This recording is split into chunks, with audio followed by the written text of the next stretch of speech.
Hello students.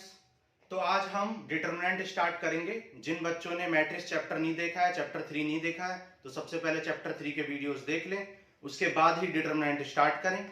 Determinant आपको तभी समझ में आएगा जब आपने मैट्रिसेस पूरा देख लिया होगा। तो इसलिए चैप्टर 3 में हमने 4 वीडियोस अपलोड किए हैं, पहले इनको आप लोग देख लें, उसके बाद ही डिटरमिनेंट आपको समझ में आएगा।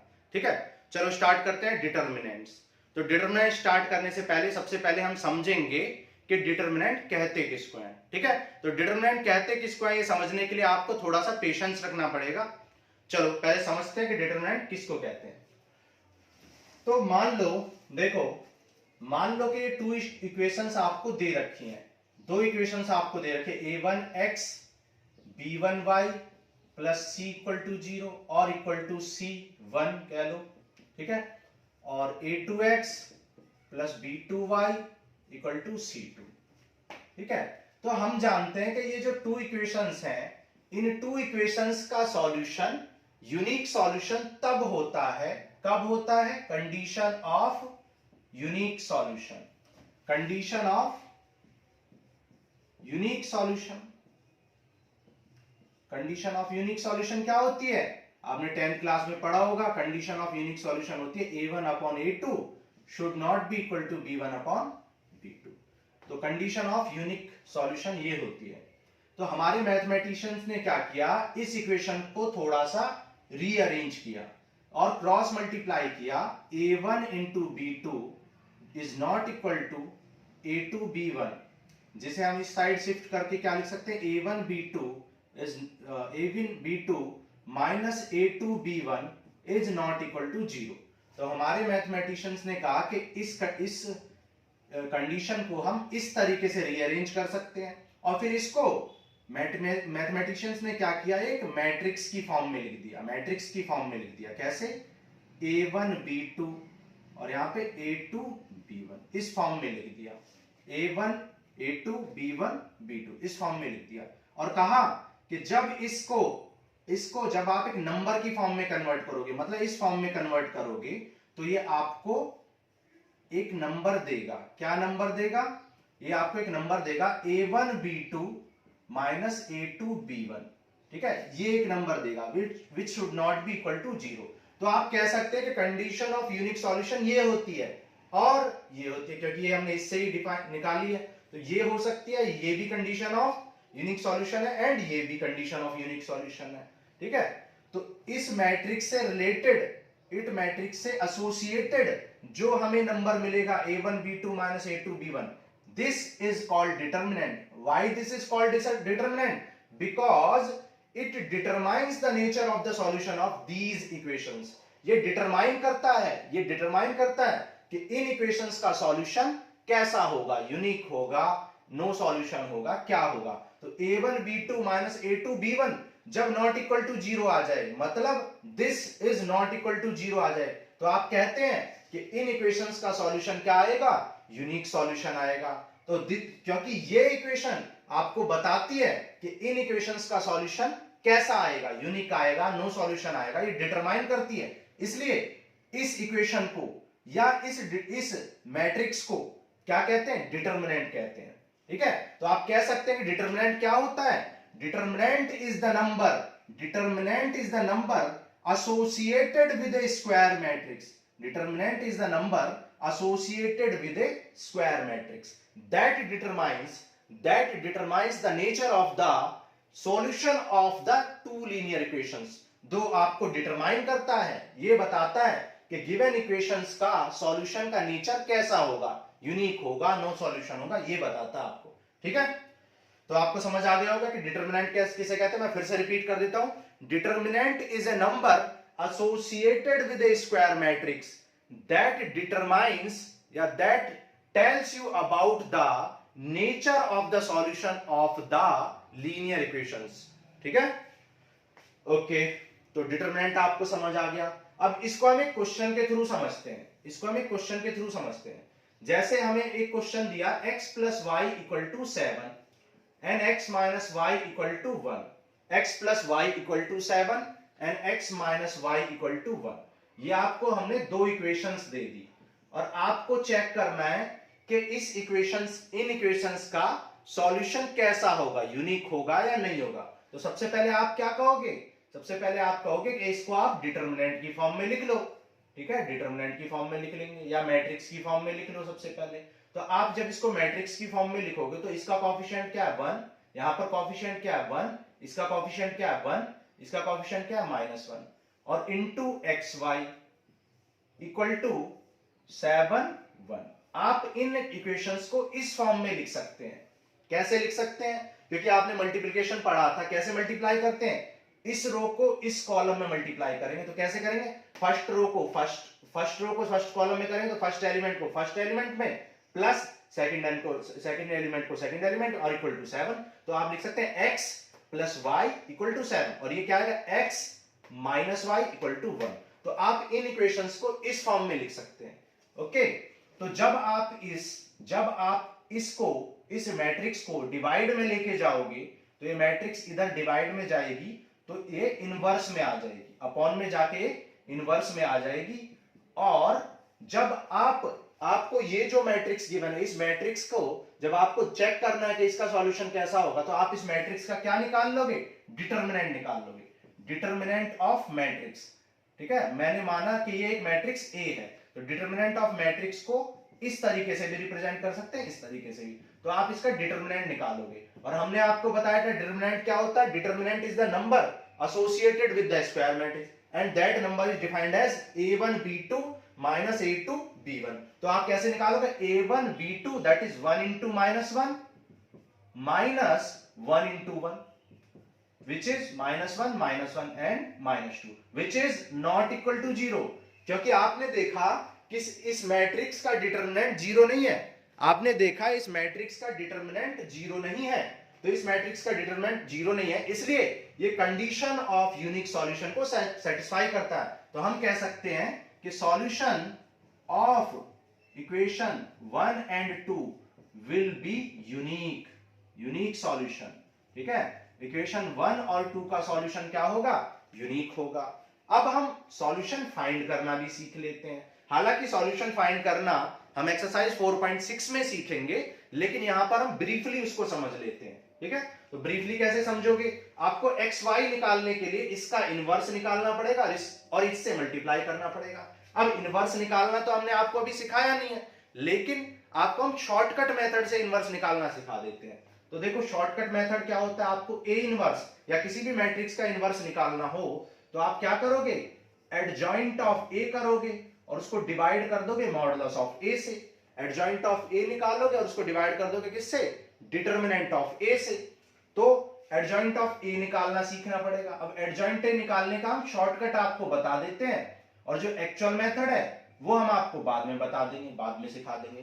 तो देखो शॉर्टकट मेथड क्या होता है, आप क्या करते हैं, इस प्रिंसिपल डायगोनल का प्लेस चेंज कर देते हैं। किसका प्लेस चेंज कर देते हैं, प्रिंसिपल डायगोनल का। ठीक है, प्रिंसिपल डायगोनल का प्लेस चेंज कर देते हैं। याद रखना भी इजी है, P for principal, P for place.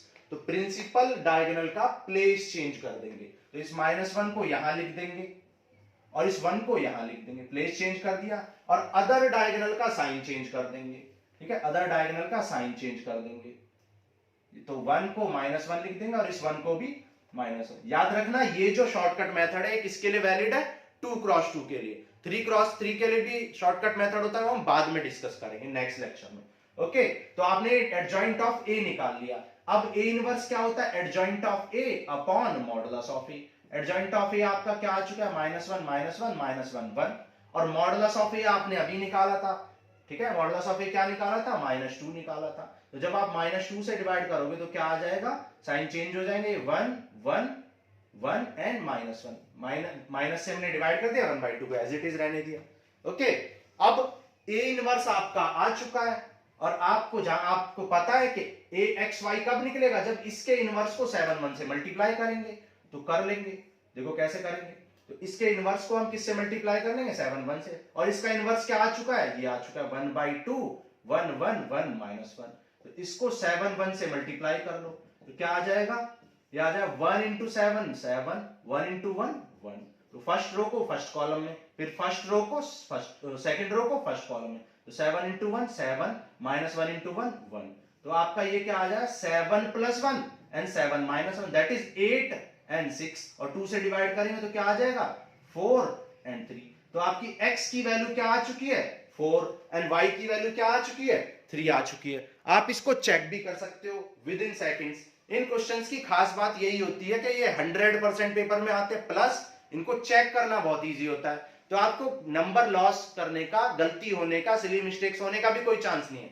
100% अगर आपने सीख लिया तो आप बिल्कुल सही करके आओगे। देखो x 4 है, y 7 है, तो 4 प्लस 3 7 हो जाएगा और 4 माइनस 3 1 हो जाएगा। तो आपने चेक भी कर लिया। ओके, तो आपने देखा कि डिटर्मिनेंट क्या होता है। डिटर्मिनेंट एक नंबर होता है जो एक स्क्वायर मैट्रिक्स से एसोसिएटेड होता है। उस नंबर की वैल्यू कैसे फाइंड करते हैं a1 b2 minus a2 b1 से फाइंड करते हैं। अगर वो वैल्यू 0 के इक्वल नहीं आती है तो हम कहते हैं कि गिवन इक्वेशंस का सॉल्यूशन कैसा होगा यूनिक सॉल्यूशन होगा। इसलिए हम इसे डिटर्मिनेंट कहते हैं। क्यों? क्योंकि ये डिटरमाइन करता है कि गिवन इक्वेशंस का सॉल्यूशन कैसा होगा, ये फाइंड आउट करता है, इसलिए इसका नाम क्या रखा डिटर्मिनेंट रखा। अब हमने यहां पे एप्लीकेशन ऑफ डिटरमिनेंट सीखा कि किस तरीके से हम डिटरमिनेंट का यूज करते हैं। तो डिटरमिनेंट का यूज कैसे करते हैं हम, आप इसको पहले मैट्रिक्स की फॉर्म में लिख लेते हैं, फिर इस मैट्रिक्स को डिवाइड में ले जाते हैं तो इनवर्स में हो जाता है। फिर इसका इनवर्स निकालने के लिए आप क्या करते हो adjoint A upon mod A. Adjoint का शॉर्टकट हमने बताया, प्रिंसिपल डायगोनल के जो एलिमेंट्स है उनका प्लेस चेंज कर देते हैं, -1 को यहां लिख देंगे, 1 को यहां लिख देंगे। फिर मेन डायगोनल का साइन चेंज कर देंगे, +1 को -1 एंड +1 को -1 लिख देंगे। वैल्यू को यहां पे पुट कर देंगे। मॉड ए आपने निकालना सीखा ही था। मॉड ए किसको कहते हैं a1 b2 minus a2 b1 को। तो a1 b2 minus a2 b1 से मॉड निकाला, उससे डिवाइड कर दिया तो आपको a इनवर्स आ गया। a इनवर्स की वैल्यू को आपने यहां पर पुट कर दिया। जब a इनवर्स की वैल्यू को आपने यहां पुट किया तो आपने इसको इससे मल्टीप्लाई किया।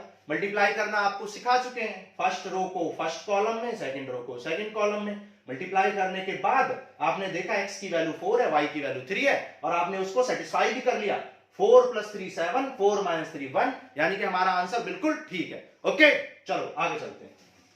चलो आगे चलते हैं और अब हम एक्चुअल मेथड सीखते हैं कि डिटरमिनेंट कैसे निकालते हैं। हालांकि हमने सीख लिया है कि डिटरमिनेंट ऑफ 2 क्रॉस 2 मैट्रिक्स क्या होता है a1 b2 minus a2 b1, इससे निकाल लेते हैं। लेकिन ये 2 क्रॉस 2 का है और इसके बाद हम 2 क्रॉस 2 के एक क्वेश्चन या 2 क्वेश्चन और कर लेते हैं, उसके बाद हम 3 क्रॉस 3 की तरफ चलेंगे। ओके, चलो ठीक है, आगे चलते हैं।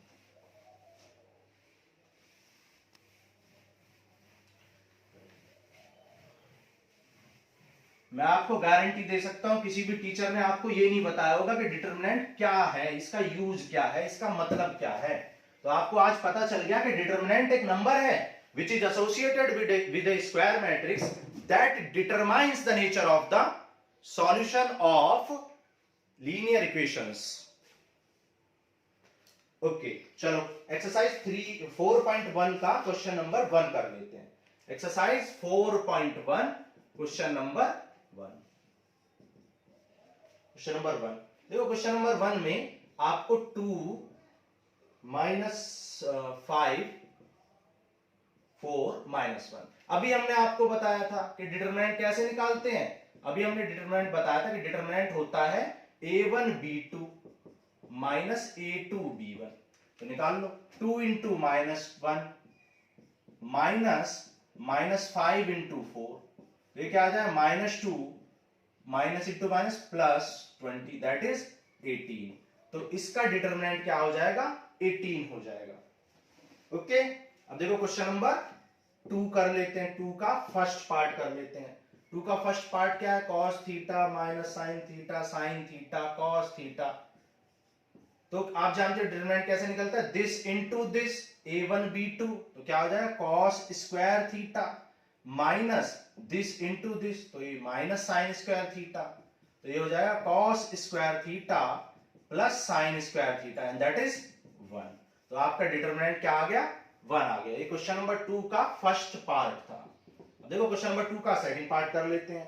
सेकंड पार्ट में आपको क्या दे रखा है, x² माइनस x प्लस 1, यहाँ पे है x plus 1 x minus 1 x² plus x plus 1, ये आपको दे रखा है। ओके, तो देखो क्या सिखाया था, a1 b2 मतलब this into this, x² minus x plus 1 into x plus 1 minus this into this, x minus 1 into x square plus x plus 1। Okay, अब देखो, अब ये आप जानते हैं फॉर्मूला बन गया a cube minus b cube का, that is x plus b cube का, एक एक्स क्यूब प्लस 1 क्यूब का। और ये किसका फॉर्मूला बन गया? ये बन गया एक्स क्यूब माइनस 1 क्यूब का। तो ये हो गया एक्स क्यूब प्लस 1 और माइनस अंदर जाएगा तो sign change plus 1। X cube से एक्स क्यूब कैंसिल, तो आंसर क्या आ जाएगा? 2 आ जाएगा। ओके, अब जिन लोगों को ये फॉर्मूला याद नहीं है, बहुत सारे बच्चों को ये फॉर्मूला याद नहीं, कोई परेशानी नहीं, आप मल्टीप्लाई कर लो चुपचाप। क्या हो जाएगा? X cube plus x square minus x plus 1 plus x. ठीक है, अब इसको मल्टीप्लाई कर लो, ये हो जाएगा एक्स क्यूब, माइनस को मैं साथ के साथ शॉर्टकट में मल्टीप्लाई कर रहा हूं, minus x plus x square minus x plus हो जाएगा और प्लस 1। चेक कर लो क्या क्या कैंसिल हो गया। देखो, माइनस एक्स से प्लस एक्स, एक्स स्क्वायर से एक्स स्क्वायर, और कुछ गलत किया क्या? एक्स क्यूब एक्स स्क्वायर आएगा यहां पर, तो एक्स स्क्वायर से एक्स स्क्वायर कैंसिल, एक्स से एक्स कैंसिल और 1, और एक्स क्यूब से एक्स क्यूब कैंसिल, 1 बचा और यहाँ 1 बचा, तो आंसर क्या आ जाएगा? 2 आ जाएगा। तो आप चाहे तो ऐसे कर लो, चाहे तो अगर आप फॉर्मूला पता है तो ऐसे कर लो। ये दोनों ही क्वेश्चन बहुत इंपॉर्टेंट है, 1 नंबर के क्वेश्चन आ जाते हैं, कभी कभी 2 नंबर के भी आ जाते हैं। ठीक है, चलो आगे चलते हैं, क्वेश्चन नंबर 3 करेंगे।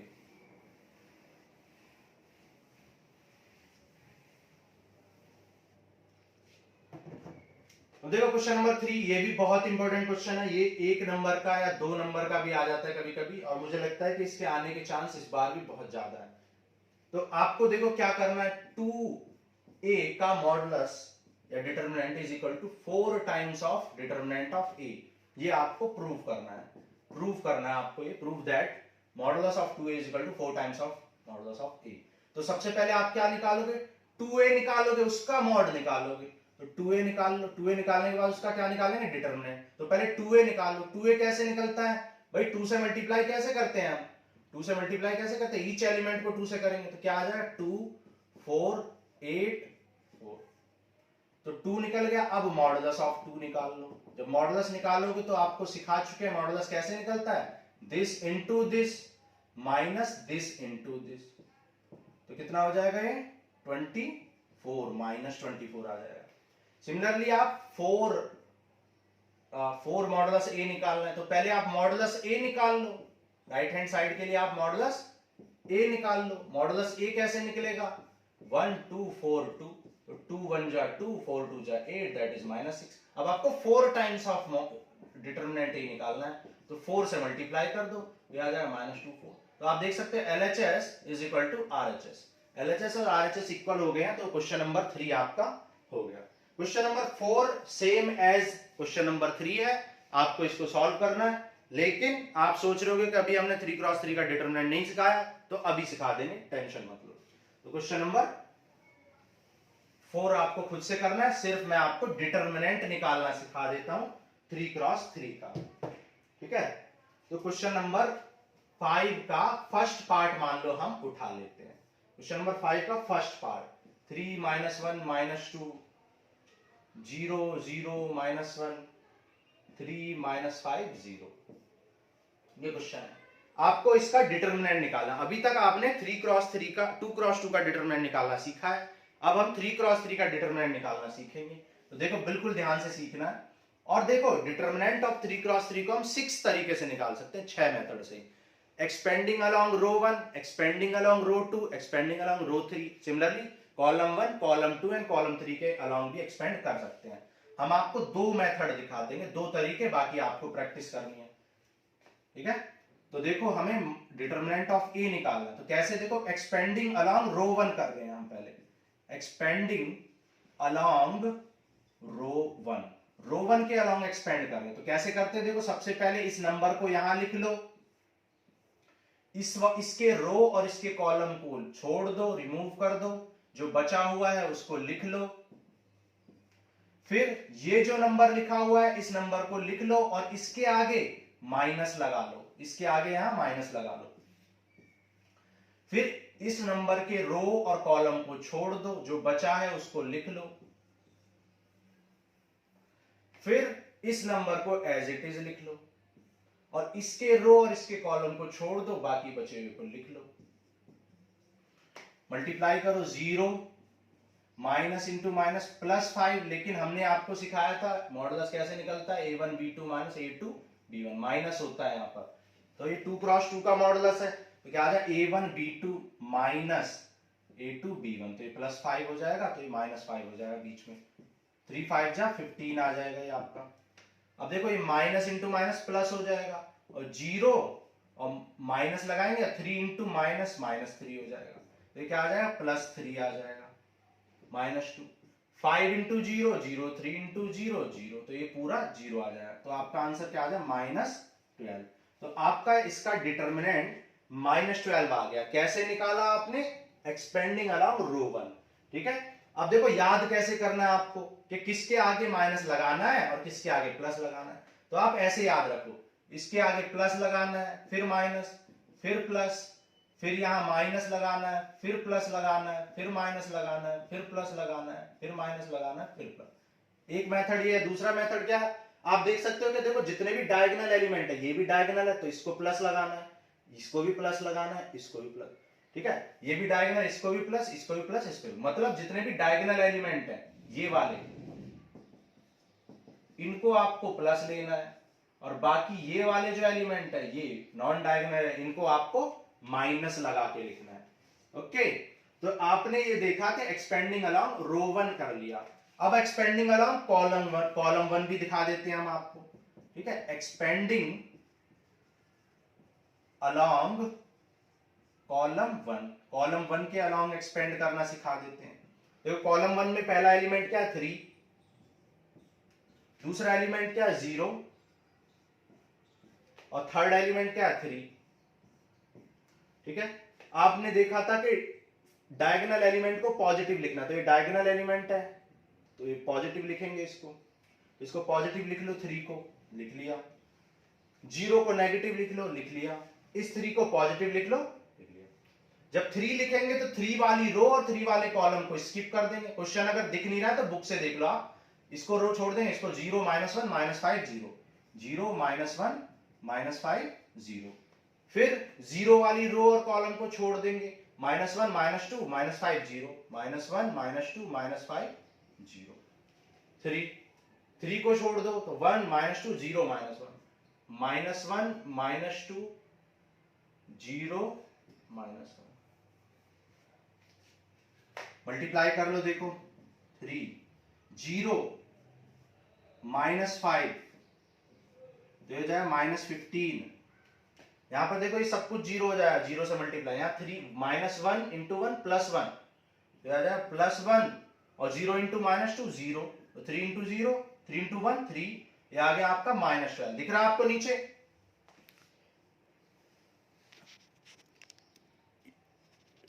ठीक है, तो ये आ गया आपका -12। तो आपने देखा कि एक्सपेंडिंग अलोंग रो 1 करो या कॉलम 1 करो, आपका -12 आया डिटरमिनेंट की वैल्यू। उसी तरह आप रो 1 करो, रो 2 करो, रो 3 करो, कॉलम 1 कॉलम 2 कॉलम 3, आप किसी भी तरीके से करो, आपके डिटरमिनेंट की वैल्यू हमेशा इस क्वेश्चन के लिए -12 ही आएगी। ओके, चलो आगे चलते हैं। जिन लोगों को क्वेश्चन देखने में यहां पे परेशानी हो रही थी वो बुक से क्वेश्चन देख लें।